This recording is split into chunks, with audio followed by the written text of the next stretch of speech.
Hi, and welcome back to the Long-Term Forecast. I'm Dr. Denise Milne, Executive Director of the Alberta Continuing Care Association. Thank you for tuning in to today's very important conversation on home and community care, the front line of care.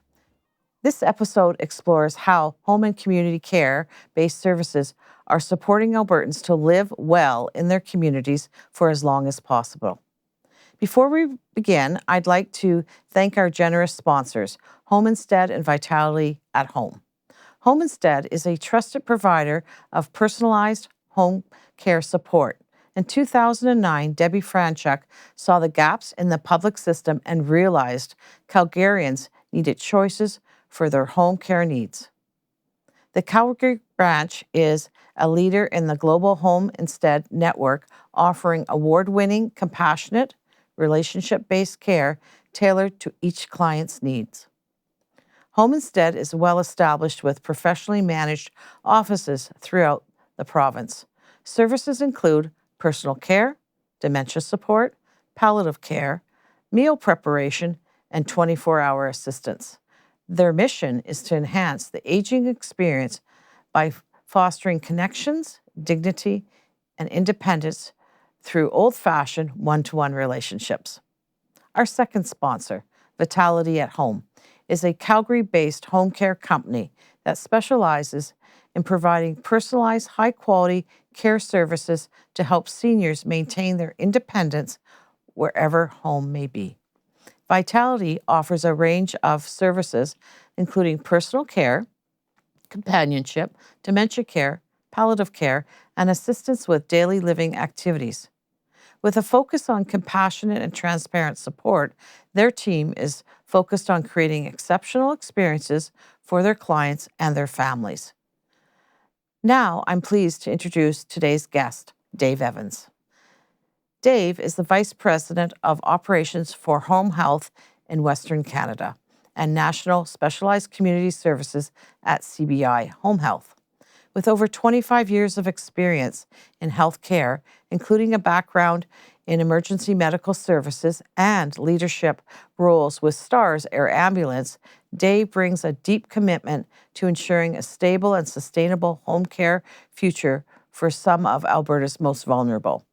His current focus is on delivering safe, person-centered home care and supporting individuals with complex needs to thrive in their communities.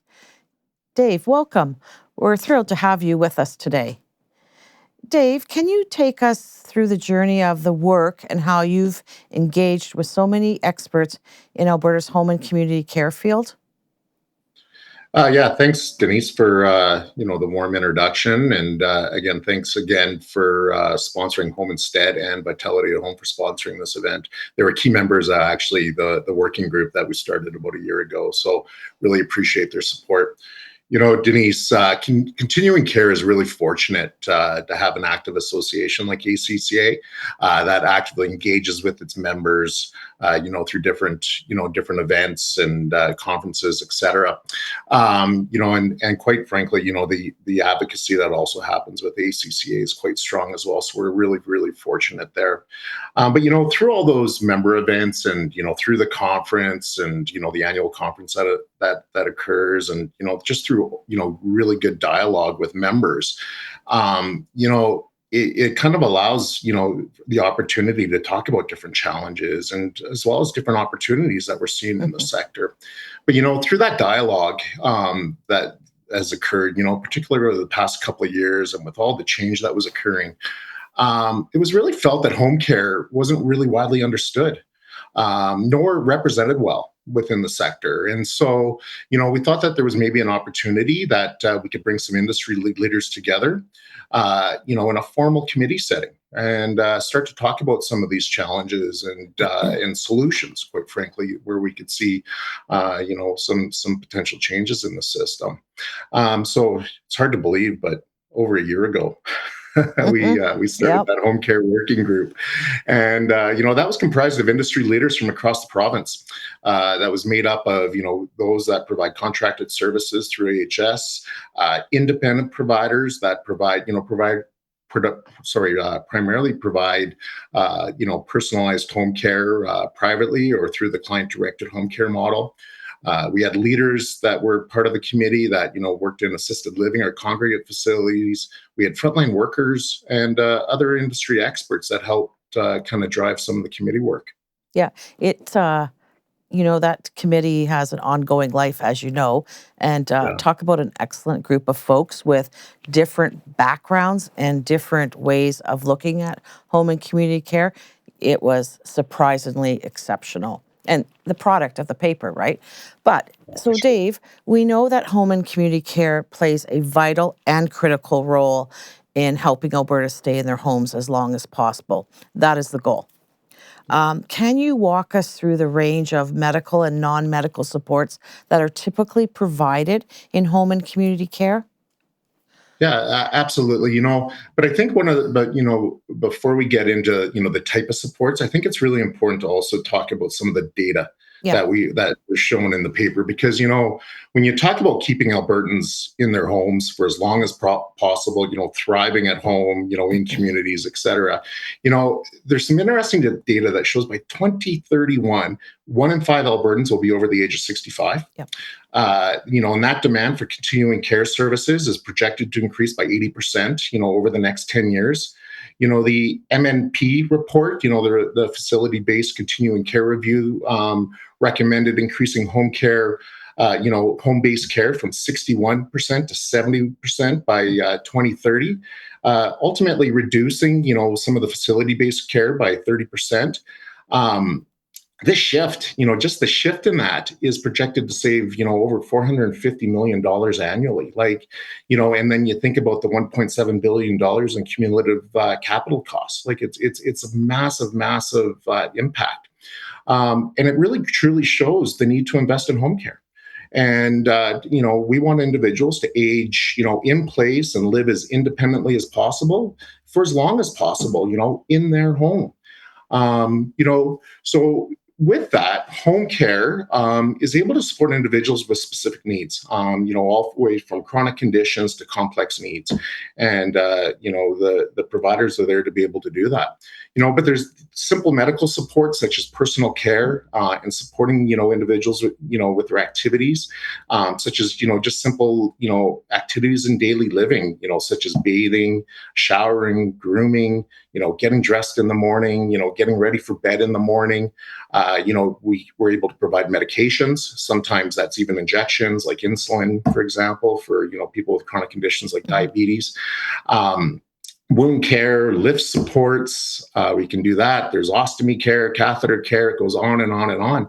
It also, just simple respite, support other, family caregivers in the home that, they're taking care of loved ones. We're there to be able to, give them a break and ultimately support their loved ones.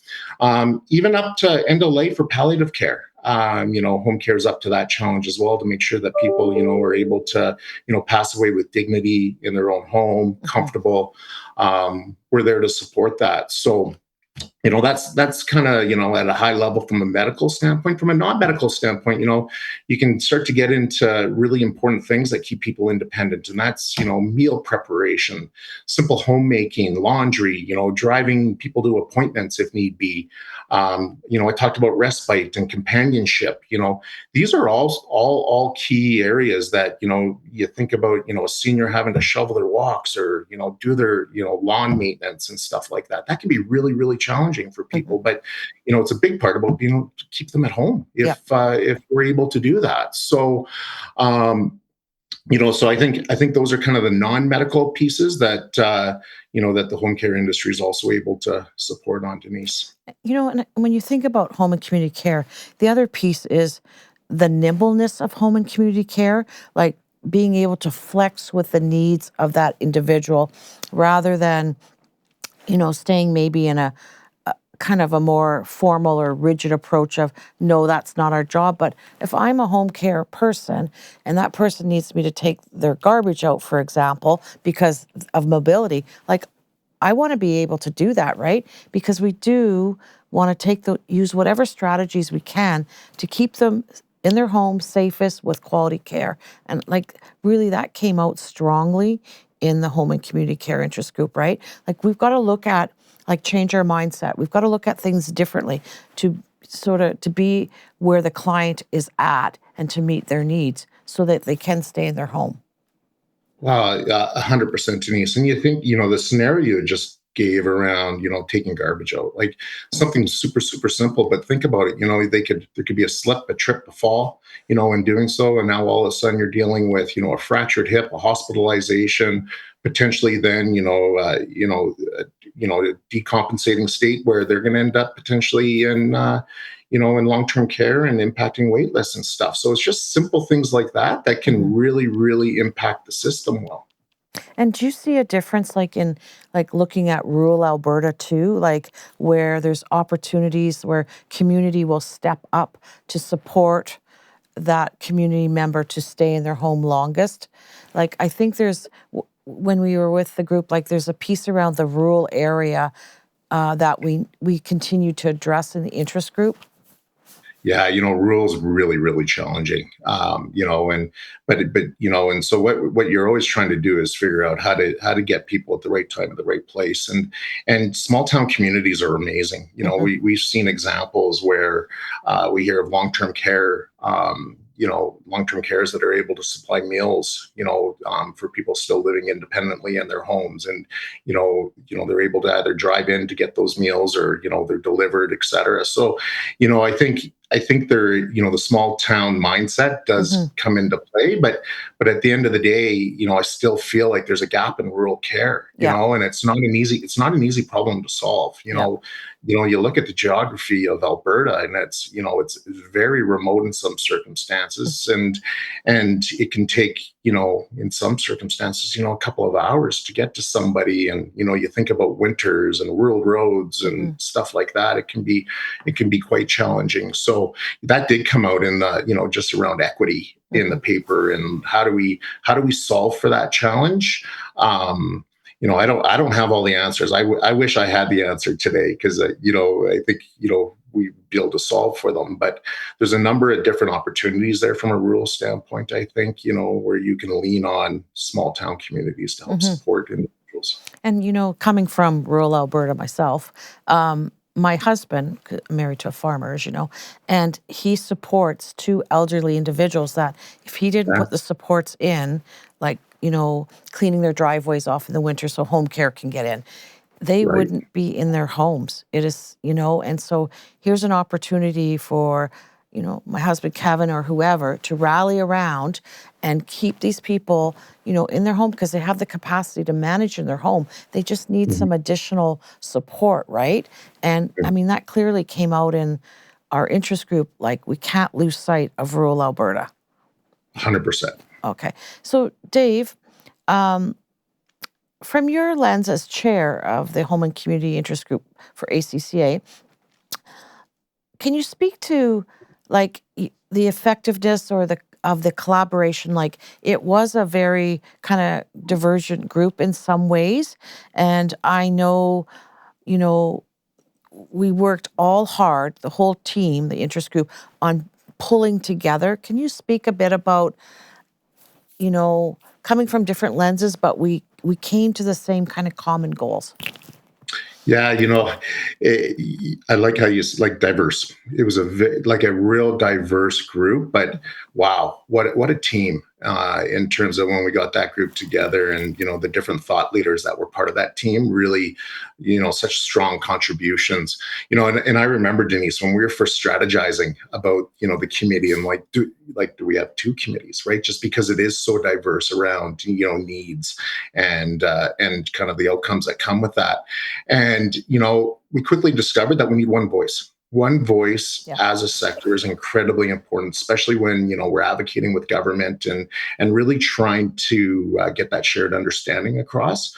One voice was really important. So there we were, with, as one committee, right? And so, and really what I appreciated is, about this team is, while we worked within different operating models, and even competed, like, we compete in some circumstances, as operators, right? The dialogue was always about ensuring sustainable, accessible, safe, and quality focused patient care. that was really, really important. And I think you can see that through the 12 recommendations that came out, how that team came together. There wasn't, we need, this side needs this side needs, it wasn't about that at all. It was really, truly about putting the patient in the middle. And I think that came across. We were able to work through some shared understanding. We brought each other's ideas and challenges that, quite frankly, impact clients every single day. It's not a shoe that fits all model in Alberta, right? Or one shoe that fits all model in Alberta. And there was some hot topic conversations, right? That when we were getting down into it, and but at the end of the day, we're able to capture it all and ensure all viewpoints were reflected in the paper, and it was really, truly impressive. I really do have to say I was quite impressed with the work that the committee and showed up. You think about we were meeting, every 2 weeks or a month, every 3 weeks to try to get this thing done. And, we always had 10, 11 people in those 12 people in those meetings, right? So that's truly remarkable when everyone's, running busy lives. So Dave, speaking of this paper, and the work of the interest group, what are some of the key insights and learnings that came from that work that really resonate with you? Yeah. Oh my goodness. So much, so much, the committee really worked to ensure we were integrating evidence into the paper. We had operational expertise and quite frankly, lived experiences. And what we wanted to do is really bring those into some actionable solutions to address some of the systemic challenges, that we're seeing, and really with the hopes to drive change within the sector. The position paper is available on the ACCA website, and I would encourage people to read it because I can't go into every detail. But I would say that I believe one of the most important learnings is that we need to establish home care as a distinct and integral pillar within the system, and truly define its purpose to ensure sustainable, high quality care. That was really important. That came through and through. Home and community care needs to be thought of as the cornerstone for aging in place. We really need to enforce that. We know that there's challenges with access in the system. There's challenges with navigation, long-term care wait lists. ALC movement right now is, trying to get people out of hospital that have been there for a real, real long time. And we know home care is a large part of that solution, right? And so we can help there. So that's number one. I think the committee also believed that leveraging interdisciplinary, team-based care to support clients in the home was really important too. That involves, using nursing, rehabilitation services like physio OTs or integrated programs. Currently this is somewhat siloed for typical home care offerings. We're not seeing that everywhere. We're starting to see some examples of this in Alberta, but other provinces such as Ontario are great examples of how these team-based programs really improve outcomes and support aging in place. The other key topic was, client autonomy and choice. It was a real key insight. There was a lot of conversation and dialogue about this.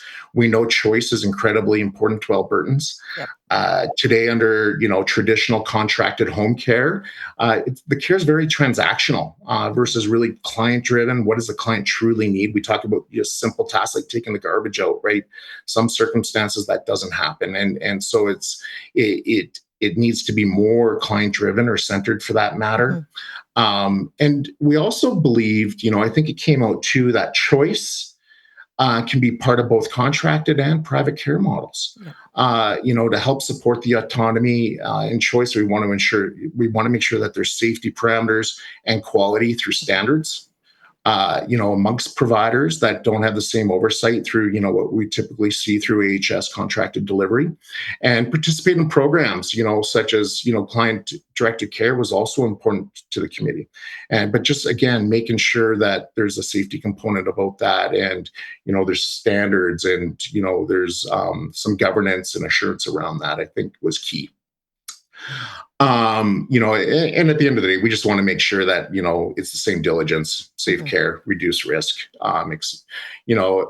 Other key insights and learnings is, that we felt was really important was, and would like to see important, is the gap in funding to ensure fair compensation for HCAs predominantly, and nursing that supports recruitment and retention in the sector. It's always a challenge.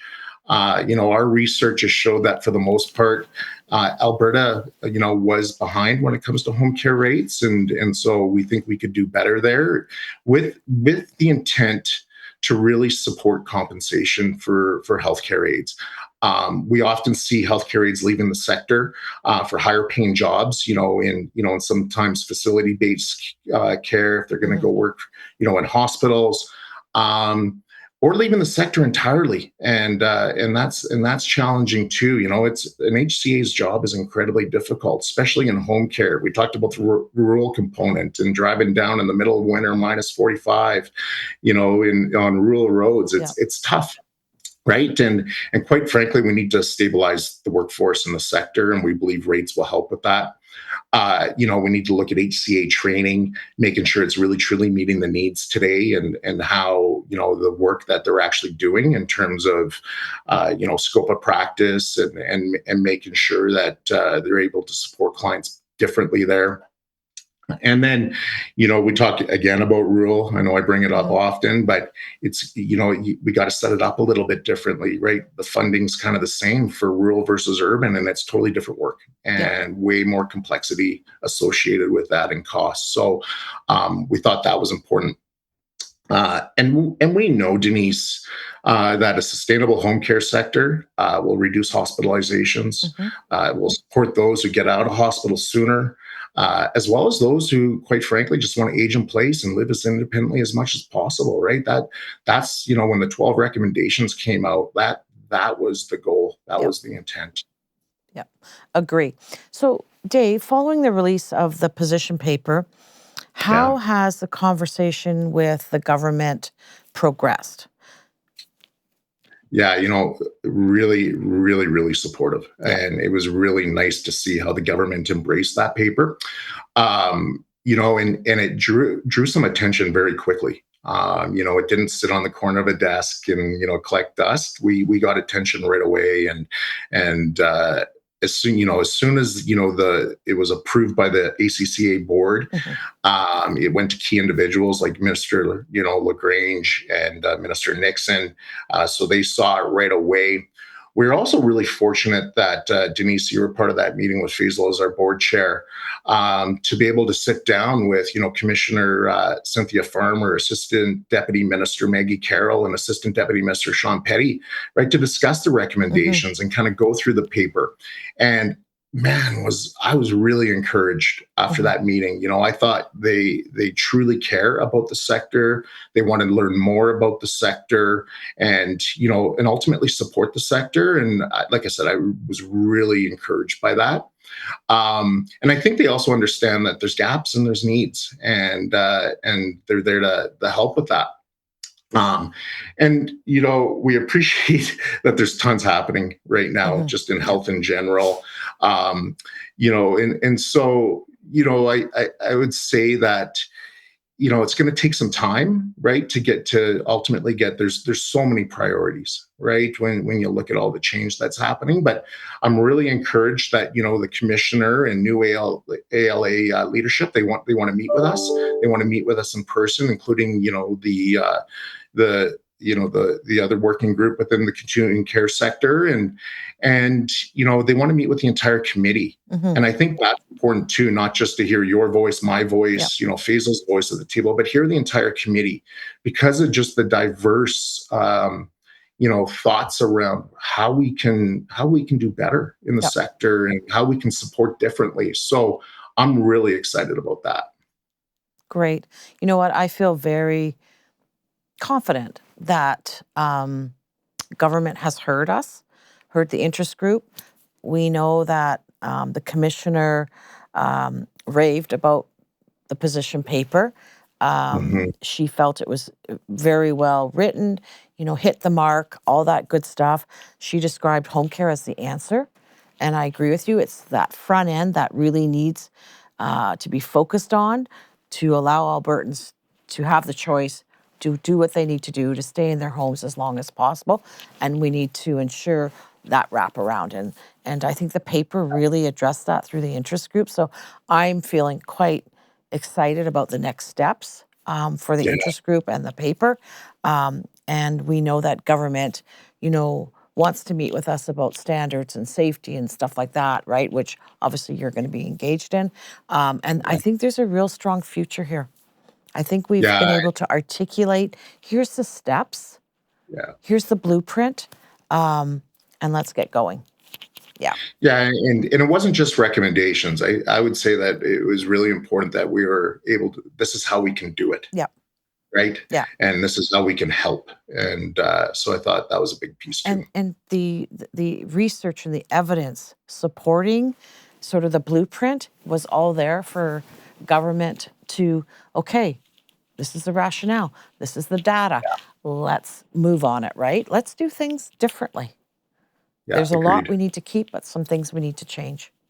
Yeah, agreed. Yeah. So that's fantastic. So Dave, any other comments that you think would be helpful? Any closing Yeah, remarks?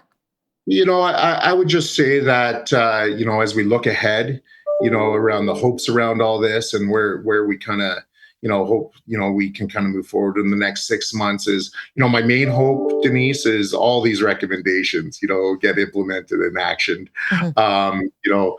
But, kidding aside, I'm really excited about the changes and the transformation that's happening in the province.